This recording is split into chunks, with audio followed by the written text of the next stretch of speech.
Não temos esse trabalho de prevenção, que é um problema muito sério no Brasil.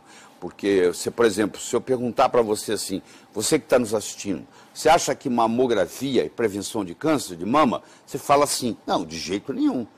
Você não se previne câncer de mama com mamografia. Mamografia é detecção de câncer de mama, tem nada a ver com prevenção. A mulher vai lá, ela fuma, ela bebe, ela come mal, ela dorme mal, ela é estressada, ela faz a mamografia, que é uma radiação forte, e ela não tem nada. Aí ela fala, posso continuar assim, não tem nada. Até que um dia tem. Então, às vezes a mamografia é um incentivo para a pessoa até obter o câncer. Tanto é que, eu não sou leviano para falar isso sem ter conhecimento de causa, se você pegar os países de primeiro mundo, se você pegar os Estados Unidos, se você pegar o Canadá, por exemplo, o que acontece? Hoje, no Canadá, nos Estados Unidos, na Inglaterra, na Suécia, você faz mamografia somente depois dos 50 anos. E tem que esperar pelo menos 3 anos entre um e outro. Eu conheço uma mocinha aqui no Brasil com 25 anos de idade, faz mamografia todo ano. Quer dizer, acaba tendo câncer de mama por causa da radiação da mamografia. E não sou eu falando isso, não. Eu estou aqui falando, se você achar que não, você pode me desafiar, que eu vou te mostrar na literatura, tudo certinho, as consequências, os últimos trabalhos publicados no frigir dos ovos. Na realidade, a mamografia acaba prejudicando do que ajudando. Essa é a grande realidade. Cada mamografia são 100 chapas de raio-x, mais ou menos, é isso? Era. Agora eles diminuíram um pouco, mas agora, eu tenho um trabalho recente, 2012, provando que essa mamografia agora, com a radiação mais baixa, prejudica 4 vezes mais do que a outra. Ou seja, não resolveu nada. E a lesão que faz nos tecidos, né? Você imagina se a pessoa a mulher tem um câncer lá que ela não sabe. Na hora que dá aquela espremida, aquilo ali libera para causar metástase. Olha, só quem já teve, eu já tive uma prótese rompida com uma... Então, com a mamografia. Com a mamografia. Então, assim, só quem é mulher e já passou sabe bem o que o doutor Laí está falando. Eu sei. Bem não pode fazer. Mas muitas são ingênuas e falam, não, eu quero um mamógrafo, que não fazem passeatas para querer um mamógrafo no bairro. Eu falo, o bairro que não tem mamógrafo é uma bênção de Deus. É uma bênção de Deus. Essa é a grande... Eu sei que é duro falar isso, e eu falo com tranquilidade, porque eu estudo 12 horas por dia de medicina, e eu tenho trabalho à vontade para mostrar para quem quer, que queira me desafiar, entendeu? Eu vou fazer uma pequena apresentação aqui da doutora Lucy Kerr, ela que esteve conosco também no Congresso de Doenças Crônicas e Curas Naturais, que realizamos o ano passado. Foi um congresso atingiu muitas pessoas, foram mais de 200 mil visualizações em 51 países, e esse tema que a doutora Lucy Kerr trouxe foi de muita relevância. Muitas pessoas até hoje são agradecidas por essas informações, e ela está trazendo informações ainda mais novas, mais atualizadas, para que vocês, mulheres, possam entender, inclusive, essa história. A doutora Lucy Kerr vai falar um pouco também dessa questão do Outubro Rosa, né, toda essa lógica que é trazida pela indústria farmacêutica, e que você precisa ter consciência disso para que você possa aprender a realmente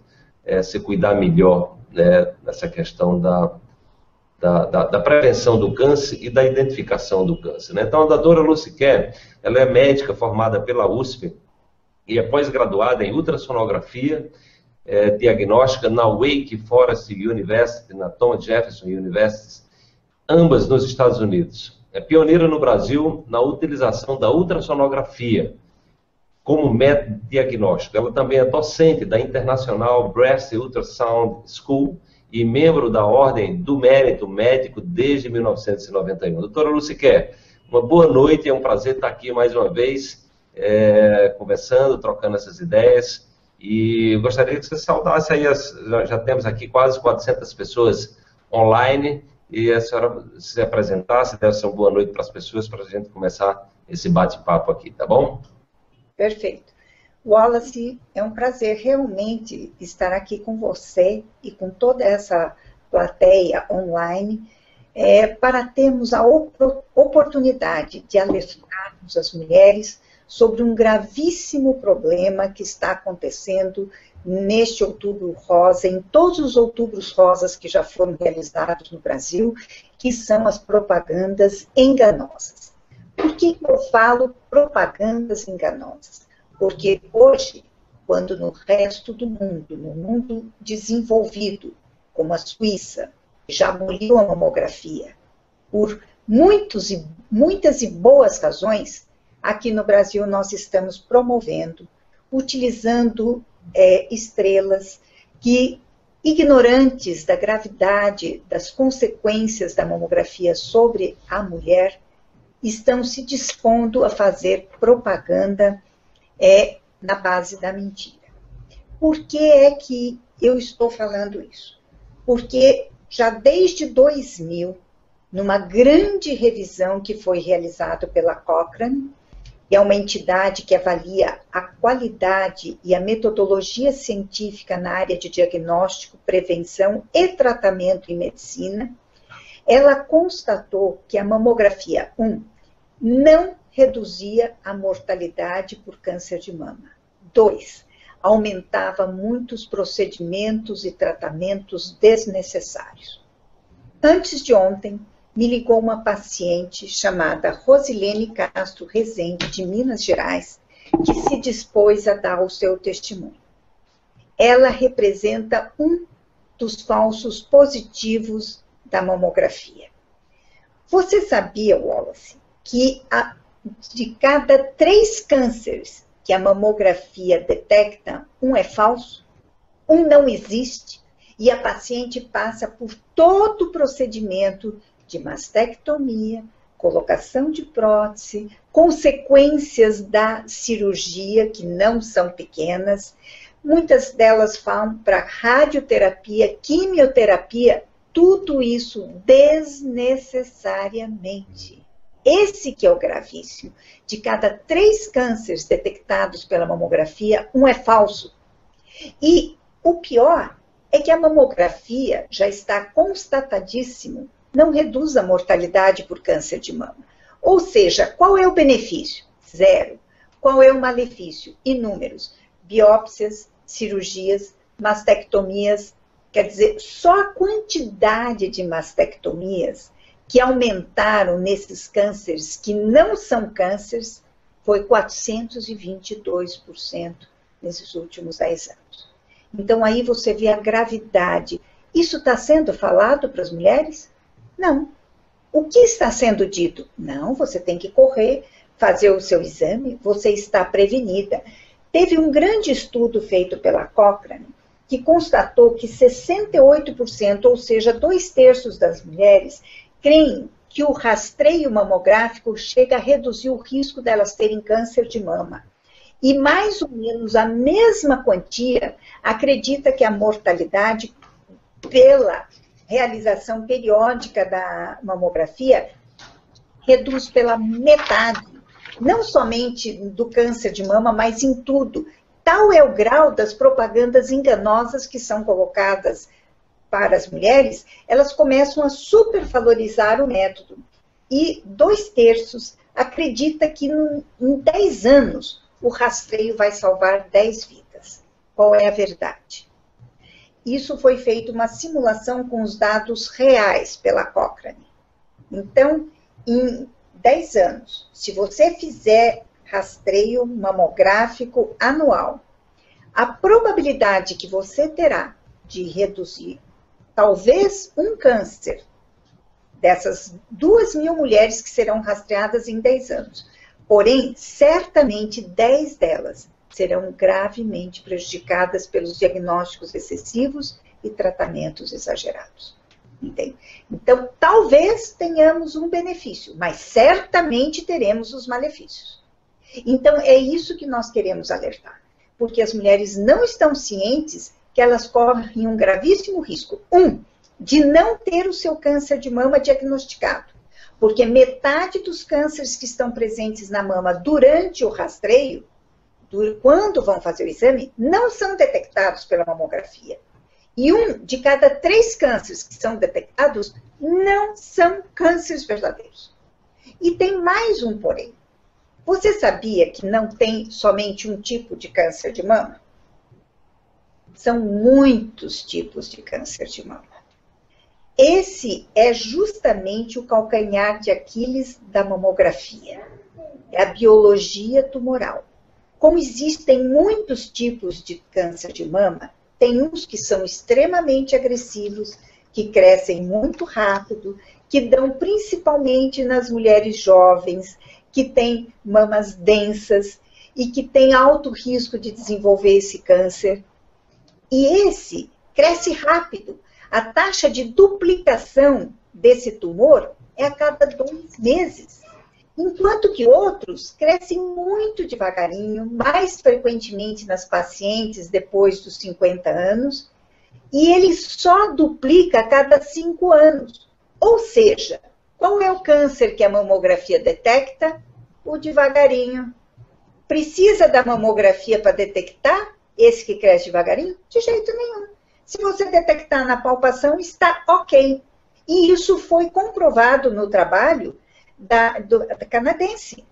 Esse estudo, com 90 mil mulheres, praticamente, metade fazendo só a palpação e metade fazendo a palpação e a mamografia, a mortalidade foi igual.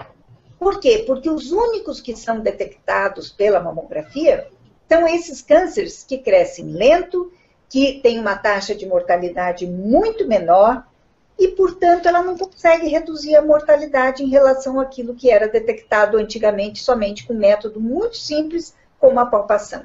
Isso não é satisfatório para a mulher. Nós precisamos detectar aquele câncer que cresce rápido, aquele câncer que dá na mulher jovem, aquele câncer que mata quando ela tem filhos para criar. Esse é o câncer que nós temos que detectar agora. Está entendendo? E esse câncer, a mamografia não tem capacidade de detectar, porque a mama é densa, o raio-x não consegue penetrar e, portanto, fica sem ser diagnosticado e ele surge denominado câncer do intervalo, que é o câncer que surge entre um exame de rastreio mamográfico e o próximo que será realizado daqui a 1 ano. E a mulher fica tranquilizada, porque fez um exame, acha que está protegida, e daí não valoriza muitas vezes um carocinho que está na sua mama e que é justamente o câncer de intervalo. Quantas não conhecem essa história? De que fez todos os exames, deu tudo normal, e 1 mês depois estava com nódulos na axila, que já significa o câncer avançado. Um câncer que já metastatizou e que tem chance maior de matar essa mulher. Esses são os dados estarrecedores em relação à mamografia.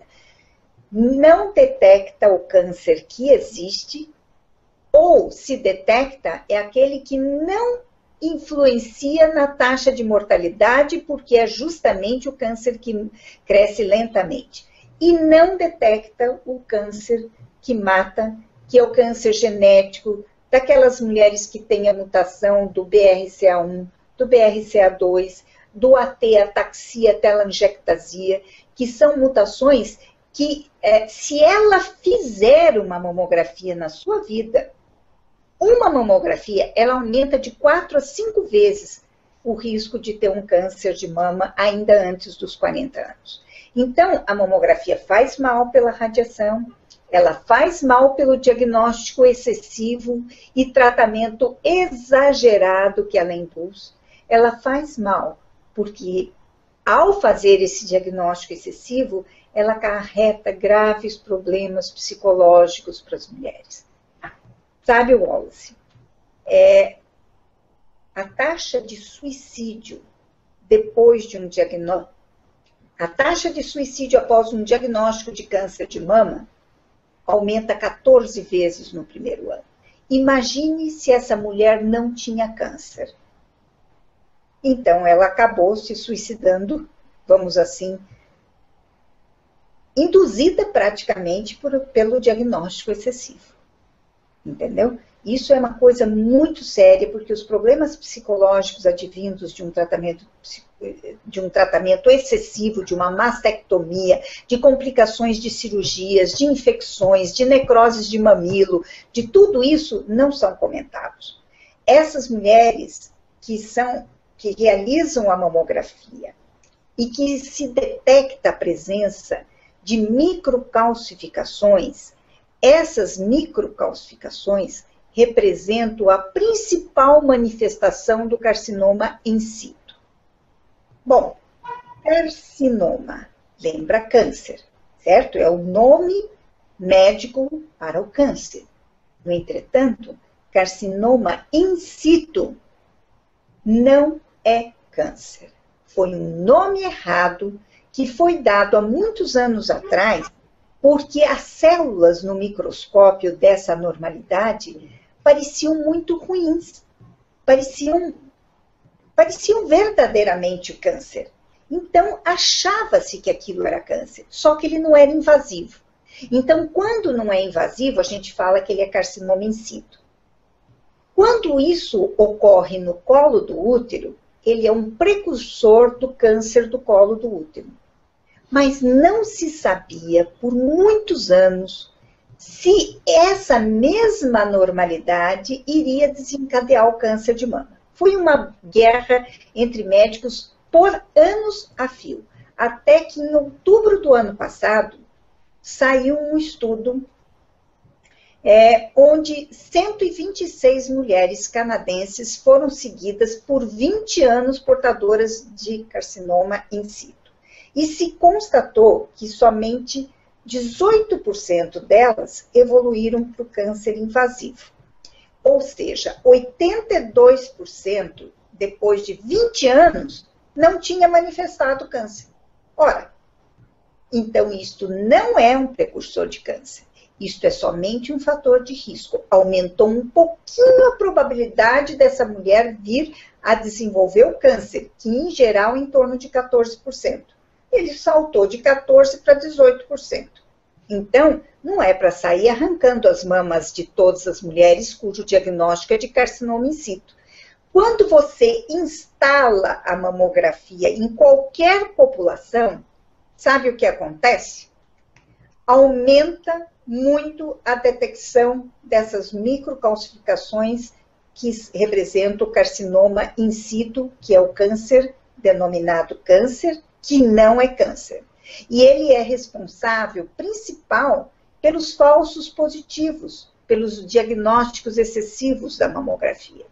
Então, você vê um aumento de mutilação de mulheres, aumentando 422% as mastectomias desnecessárias. Isso é horripilante. Está entendendo? Todos os lugares onde a mamografia foi implantada, aconteceu o aumento da detecção. E o pior, os radiologistas, eles interpretam esses dados como benéficos. Eles transformam o falso positivo, o diagnóstico errado, num benefício para eles. Eles falavam, não, nós aumentamos a detecção. Agora, vá checar a taxa da mortalidade da população. Igualzinha. Não mudou. Por que não mudou? Porque eles não conseguem atingir aquele câncer que evolui rápido, o câncer genético, o câncer que vem com risco familiar, das mamas densas, ele não consegue atingir. Ao não conseguir atingir esse, ele não consegue afetar a taxa de mortalidade. Então, quando nós falamos em resultado, jamais nós podemos falar sobre taxa de detecção. Nós temos que falar sobre redução de mortalidade. Quando surgiu o teste do Papa Nicolau para avaliar o câncer do colo do útero, há muitos anos atrás, rapidamente, após 2 anos que ele estava implantado, houve a redução da mortalidade pelo câncer do colo do útero. Isso aconteceu na Suíça. E sabe o que aconteceu na Suíça o ano passado? Ela foi exatamente o primeiro país que aboliu a mamografia, por causa que estava utilizando o rastreio mamográfico desde 1985 e não conseguia reduzir as taxas de mortalidade. Então, em consequência, eles pediram uma avaliação ao Conselho Médico Suíço em 2013. Eu quero um posicionamento dos senhores. São um grupo de cientistas altamente qualificados. Eu quero saber quem está com a razão. Se são os trabalhos que estão dizendo que a mamografia não presta, não serve, não reduz a mortalidade, ou se são aqueles outros trabalhos que dizem que ela é efetiva e que reduz a mortalidade. porque desde 2000, após a primeira avaliação da Cochrane sobre o rastreio mamográfico, instalou-se uma guerra da mamografia. Entendeu? O grupo favorável contra os desfavoráveis. Então, o governo suíço queria uma definição, e ele tinha um dado relevante extremamente importante, que era o fato de não ter constatado redução da mortalidade por câncer de mama, a despeito de estar rastreando 90% da população suíça. Ele tinha um dado relevante muito concreto. Ele queria saber se continuava ou não fazendo rastreio. Então, esse conselho reavaliou toda a informação científica, pessoal isento, pessoal sem conflitos de interesse, ou seja, ninguém vinculado à indústria da mamografia, ninguém vinculado a grupos radiológicos, ninguém ganhando da mamografia, que isso é fundamental para você fazer uma avaliação isenta. E daí ele chegou à conclusão que os trabalhos que estavam contrários pela revisão da Cochrane e pelo estudo canadense de 25 anos, que tinha sido recém-divulgado, eles não poderiam continuar realizando a mamografia, porque ela não tinha nenhum valor metodológico para reduzir a mortalidade e, pelo contrário, eles constataram muitas cirurgias desnecessárias, mastectomias, diagnósticos do câncer que não existe, e tudo isso induzindo uma mutilação desnecessária da mulher, distúrbios psicológicos gravíssimos. E existe ainda uma outra questão muito relevante, Wallace, que eu gostaria de abordar, que muita gente desconhece. Você acha que o câncer não tem chance de regredir sozinho? Ou uma vez instalado, ele vai para frente até matar a pessoa? Isso é muito importante, porque numa avaliação, num rastreio, num estudo que foi realizado para verificar se as pessoas achavam possível a cura natural e espontânea do câncer, somente 8% dos entrevistados falaram que isso era possível. E a grande maioria, 92%, achou que o câncer, uma vez instalado, ele progride avassaladora e ele é praticamente uma condenação da morte do indivíduo. Isso é verdade? Não é. Essa é a grande, vamos assim dizer, talvez uma grande verdade científica que não tem sido suficientemente propalada. Porque nós temos continuamente no nosso organismo células cancerígenas se formando, continuamente.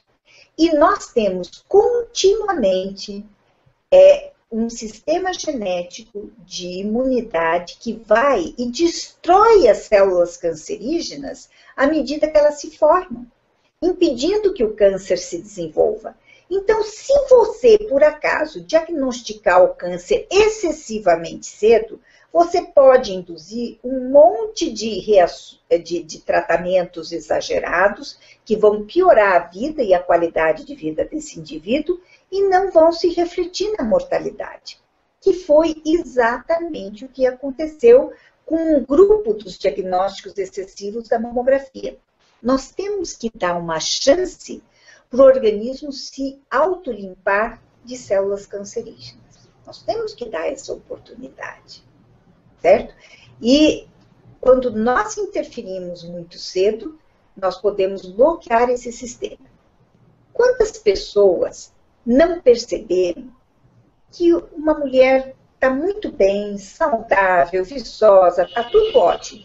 Isso, ela perde um filho, ou ela passa por uma doença do marido, de um ente querido, de uma mãe, de uma irmã, coisa que deixa ela deprimida, para baixo, ou tem uma separação, um problema psicológico gravíssimo. O que acontece com o teu sistema imunológico quando você passa por esse processo? É bloqueado.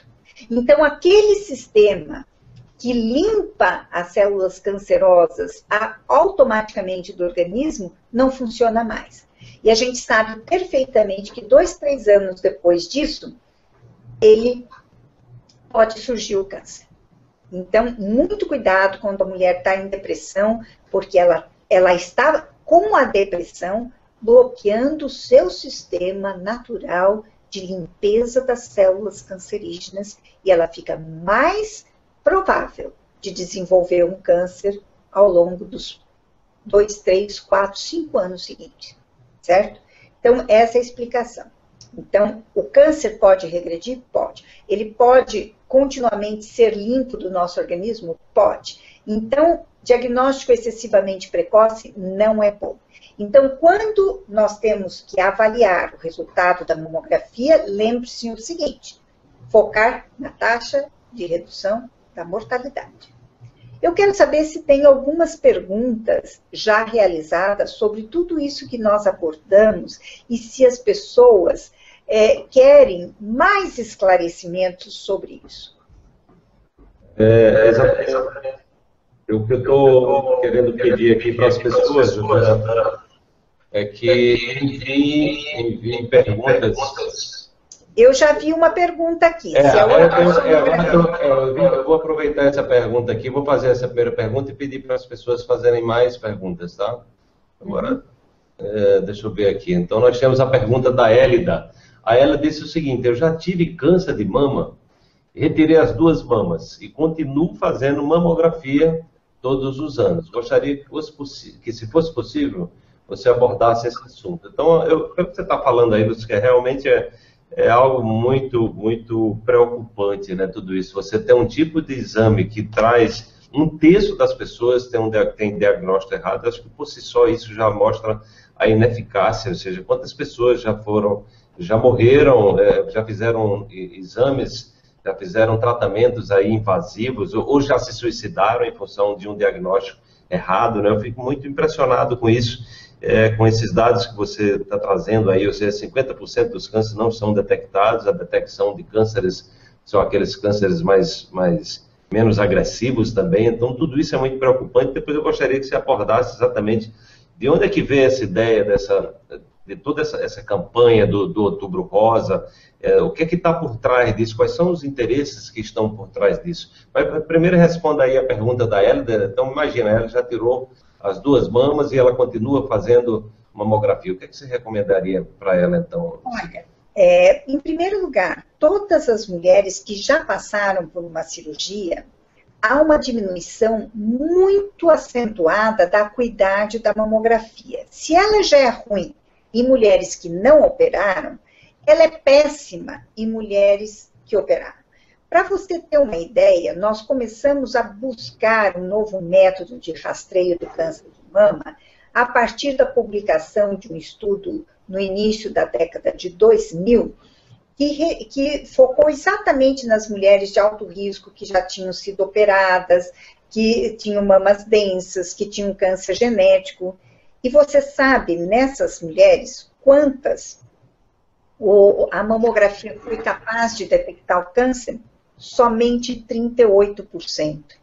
É menos do que detectado na palpação, que é em torno de 60%.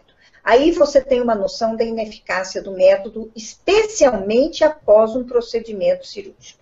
Além disso, eu não sei o caso da Hélida, certo? Se, por acaso, ela tem próteses de silicone, é possível que ela tenha refeito as suas mamas com prótese. A prótese é muito densa e ela não é uma estrutura reparável. Se ela fizer uma mamografia, ela vai ser prensada e o risco de ela ter uma ruptura dessas próteses, espalhar o silicone, ter uma cirurgia nova de até 12 horas de duração para poder retirar aquele silicone extravasado nos tecidos, é ainda maior. Você está percebendo? Onde está a cabeça para se fazer a indicação de uma mamografia numa paciente já operada, que é clássico e não consegue ser diagnóstico, tá? Então, a recomendação no caso dela é a ultrassonografia. Agora vem o caso. Por que não estou recomendando a ressonância magnética para substituir o rastreio mamográfico no caso de paciente já operada de câncer de mama? Porque para ser diagnóstica uma ressonância, tem que se utilizar um meio de contraste que se chama gadolínio. Se não fizer com gadolínio, não se consegue detectar nada, absolutamente nada. A ressonância não tem valor. Porém, o gadolínio não é eliminado completamente do organismo. Desde 2006, que o FDA, o Food and Drug Administration, que corresponde a nosso,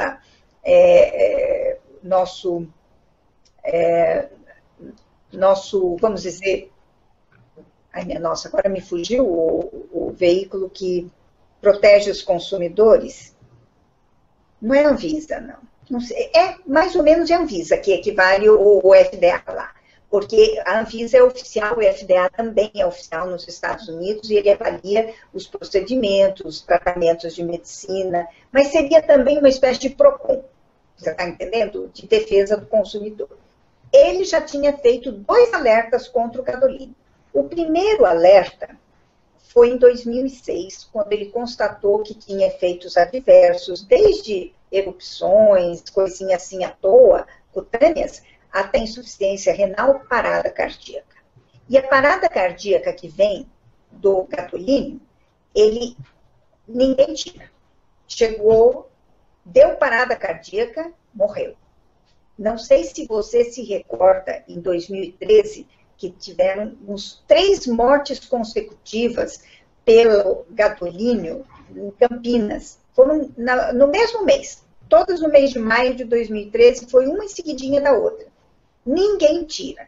Daí eles falam que o contraste está velho, está estragado, que não foi bem feito, não sei o quê. Mentira. Foi o gadolínio, e é o gadolínio que provoca, e ninguém sabe a causa que o gadolínio provoca. Isso eram os efeitos que já haviam sido denunciados pelo FDA desde 2006 e fez um novo alerta em 2010. Pois bem, este ano, em fevereiro de 2015, foram liberado um estudo da Mayo Clinic, onde eles constataram que o gadolínio não é eliminado do organismo e fica impregnando o teu cérebro para o resto da vida. Eles fizeram autópsias em pacientes que tinham realizado ressonâncias com o gadolínio.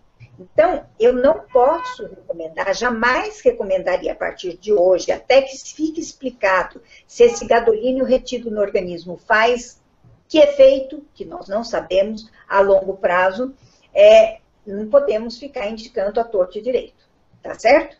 Então, eu recomendaria a ultrassonografia, de preferência com Doppler e elastografia, que é o exame tríplice. Não deu para fazer o exame tríplice, faça o duplo, ultrassom e Doppler. Não deu para fazer o exame duplo, faça o simples, que é somente a ultrassonografia. Isso é o que eu recomendo para esse paciente. Tá ótimo. De certa forma, você já respondeu aqui a pergunta da Aline Maza, né, que está perguntando se a ultrassonografia é indicada. Nós temos também aqui outra pergunta, doutora Lucy, que é se as próteses atrapalham o diagnóstico. Muito. Da mamografia atrapalham. Da ultrassonografia não fazem efeito nenhum. Tá? Mas a mamografia, em primeiro lugar, muito cuidado quem tem prótese de fazer mamografia, porque o risco de romper a prótese é muito alto. Já tive vários casos. Tá? Inclusive, eu tive o caso de uma paciente que eu alertei, falei, não faça mamografia. Ela foi no laboratório e falaram, não tem problema nenhum, a gente tira de lado, faz a manobra de Eklund, etc.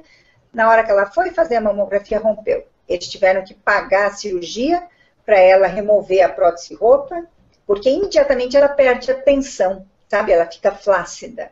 E então é percebido na hora quando ocorre a ruptura. Nossa, que informações preciosas. Olha, gente, nós já temos mais de 600 pessoas aqui, ao vivo, online.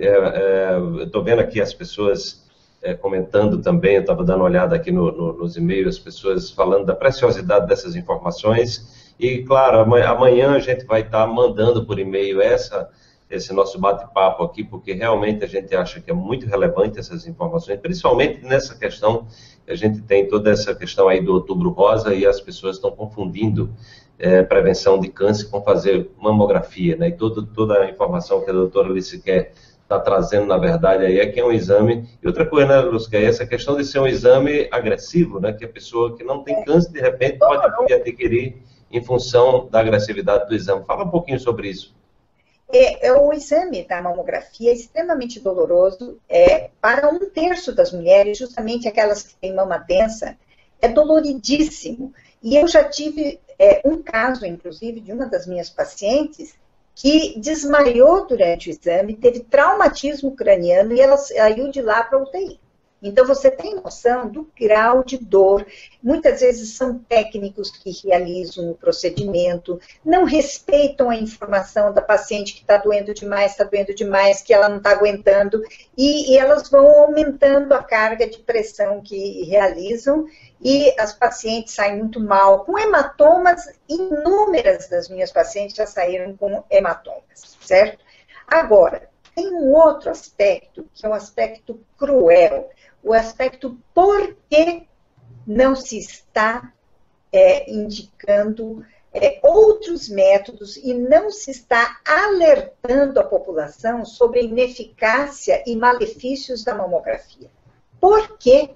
Isso daí é uma coisa assim que me deixa horrorizada, entendeu? Porque quando no mundo inteiro já se está sabendo disso, nos Estados Unidos, inclusive agora, recentemente, essa questão de uma semana, saiu um artigo imenso sobre uma médica que falava contra a mamografia, etc. Foi página do New York Times, da parte de medicina, entendeu? Então, toda hora saem as reportagens esclarecedoras. Na Europa, mais ainda, o primeiro país a abolir a mamografia foi a Suíça, mas já tem outros países que estão no processo de encaminhamento dessa abolição, que tem um processo todo a correr com o Congresso, Ministério de Saúde, tudo mais. E nós aqui estamos fazendo divulgação do Outubro Rosa, que na verdade eu chamo de Outubro Negro, tal a quantidade de mentiras que são informadas. Para você saber, em 2000, quando o Dr. Peter Gorst, que é o diretor da Cochrane da Dinamarca, foi chamado pelo governo sueco, agora não é da Suíça, sueco, para que ele explicasse o motivo que 15 anos de rastreio mamográfico na Suécia não tinha reduzido 1/1 a mortalidade. Que ele explicasse. E ele é um grande especialista, ele é um médico e estatístico, a tese de doutoramento dele é sobre problemas de meta-análise estatísticos, né, que são extremamente complexos, ele entende de matemática muito. Esse doutor Peter Gorst, ele falou, isso daqui é muito simples. Provavelmente houve erros metodológicos na hora de fazer esses rastreios. E ele analisou 8 séries em mais de 600 mil mulheres, e ele chegou à conclusão que das 8 séries, só 2 salvavam. 6 estavam totalmente condenadas porque tinham excluído errado o número de mulheres, randomizado errado, feitos ajeitômetros estatísticos e que não poderiam passar pelo crivo metodológico que a Cochrane, que é muito rigorosa nesse sentido, aprovasse. E que somente 2 deles, eles aprovavam. Bom, as 6 séries que foram condenadas pela Cochrane eram exatamente aquelas que diziam que reduzia a mortalidade. E as 2 únicas que foram aprovadas pela Cochrane e pelo Dr. Peter foram aquelas que diziam que não reduzia a mortalidade. Não é muito suspeito isso? Muito suspeito. Por isso que ele começou a investigar mais fundo aquelas séries que diziam que reduzia a mortalidade pelo câncer de mama até 31%, 32%. A mais importante dela era a série do Dr. Laszlo Tovar. O Dr. Laszlo Tovar é um húngaro que foi encarregado pelo governo sueco de realizar o rastreio maior que foi feito na Suécia antes de implantar a mamografia. Acontece que ninguém sabe como esse indivíduo caiu por um acaso lá na Suécia, recebeu uma montanha de dinheiro para fazer um rastreio mamográfico, sendo que ele não tinha realizado nem uma grande série antes. As séries são feitas, para quem não sabe, da seguinte forma: se divide ao meio a população, metade faz o rastreio, metade não faz o rastreio. E depois você compara os resultados e tem que ser escolhida a população certinha, tanto mulheres nessa faixa etária, depois nessa outra, para amostrar perfeitamente a população. Mas isso é uma série, não é eleição definitiva. A eleição definitiva é quando você transpõe esse trabalho prévio para a população e aplicada, e daí você vê realmente, de fato, o resultado desse trabalho. Então, os nossos políticos têm prévias, mas na eleição definitiva é que nós sabemos quem vai ser eleito ou não. Então, o que aconteceu na eleição definitiva da mamografia não reduziu a mortalidade por câncer de mama, certo? Quando, então, ele reavaliou esse trabalho, ele verificou que ele tinha feito exclusões erradas, que ele tinha tirado mais de 700 mulheres da sua série. Mas ele foi como um Sherlock Holmes, indo atrás dessas mulheres e descobriu que tinham câncer de mama, que elas tinham, muitas delas, morrido do câncer de mama e tinham sido retiradas da série para ajeitar o resultado, para fazer de conta que a mamografia reduzia a mortalidade por câncer de mama. Veja a gravidade disso, que foi uma pesquisa publicada pelo Dr.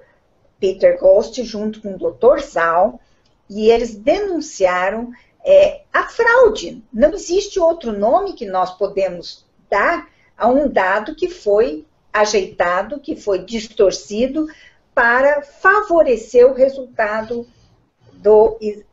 da série. Agora, se você me perguntar qual foi o objetivo do Laszlo Tovar ao induzir o erro da sua série, correndo inclusive o risco de ser descoberto como foi e denunciado como foi. Bom, 5 anos antes dele liberar o estudo, que foi o principal estudo embasador da mamografia, ele foi no Arizona, nos Estados Unidos, comprou uma empresa que era para ensinar médicos a ler e interpretar a mamografia, e 5 anos depois ele publicou o resultado de que a mamografia reduzia a mortalidade por câncer de mama, e muitos médicos se interessaram em aprender o novo método, e muitos países passaram a adotar esse novo método, pensando que assim estariam beneficiando as mulheres. E aí, o imposto de renda deste senhor foi para $5 milhões ao ano. Isso na década de 90. E isso é 7 vezes maior do que o maior salário de médico dentro da Suécia. Certo? Então, aí você já tem uma suspeita gravíssima de que houve, vamos dizer, um ajeitômetro da pesquisa em benefício de ganhos econômicos do pesquisador que iria utilizar esses resultados a seu favor. Veja que coisa grave. E ele sabia, desde esse trabalho, que a mamografia, aquele grupo de mulheres que foi rastreada, ao invés de reduzir a mastectomia, começou a aumentar. Naquela época, de cada 5 cânceres que eram diagnosticados, 1 era falso. Agora, a última avaliação que concluiu-se em 2013 da Cochrane é aquele resultado que eu te dei. 1 a cada 3 cânceres agora diagnosticados pela mamografia são falsos. Por quê? Porque no corre-corre do dia a dia, entendeu? O radiologista está ali cheio de trabalho, vai fazendo as mamografias, em dúvida, ProHealth fala que está entendendo? E assim as coisas vão acontecendo e a mulher é grande prejudicada. Doutora Luciquel, bom, tem várias perguntas aqui, eu vou fazer uma seleção das perguntas mais significativas. Tem uma pergunta da Lenita Brandt, ela está querendo saber onde estão disponíveis esses exames que a doutora faz aqui no Brasil, que é o tríplice pelo protocolo completo nível 4, que associa a ultrassonografia, o Doppler e a elastografia. Olha, infelizmente, eu tenho que confessar que, apesar de eu estar divulgando esse método desde 2010, e acabo de retornar de um congresso americano, onde a elastografia foi o tema do congresso, é considerado o maior avanço na área de diagnóstico por imagem, desde o advento da ressonância magnética, e então, infelizmente, nós temos pouquíssimos lugares, pouquíssimos. Eu posso dizer que nós temos o exame tríplice e trabalhamos, mas eu trabalho também com exame duplo, ultrassom e Doppler, porque quando se aplica a elastografia, você tem que dispor de um aparelho que é muito dispendioso. E o exame não é aprovado pelo convênio, não é aprovado ainda, exceto na área de elastografia hepática. Nessa área, o próprio SUS já tem uma portaria que aprova a elastografia para diagnóstico de fibrose hepática nos portadores de hepatite C e B. E ele define como equivalente à classificação Metavir para determinar o grau de fibrose hepática. Então, esse sim, já está aceito, aprovado, e eles estão pagando. Mas a elastografia de mama, apesar dos inúmeros trabalhos que comprovam o seu benefício, ainda não foi aprovado aqui no Brasil para ser aplicado de rotina. Então, nós temos o seguinte problema. Tem o médico não vai aprender o método, o laboratório não adquire o aparelho porque o convênio não paga. E daí o médico que solicita o exame não pede porque sabe que não vai ser pago e não vai ser realizado pelo convênio. Eu sugeriria aos médicos, aqueles que estejam me assistindo, que solicitem o exame tríplice para criar uma pressão, para realizar essa mudança de conceito, para que a mulher tenha acesso a um método inócuo, um método que não vai fazer dano, que não vai irradiar a mama, que não vai causar um câncer à medida que está rastreando o câncer, né? Então, nós temos que fazer isso para beneficiar a pessoa final, que é o alvo do exame, que é a mulher, né? E ao mesmo tempo, eliminar esse exame maléfico com radiação, com diagnóstico do câncer que não existe, induzindo a mastectomias desnecessárias.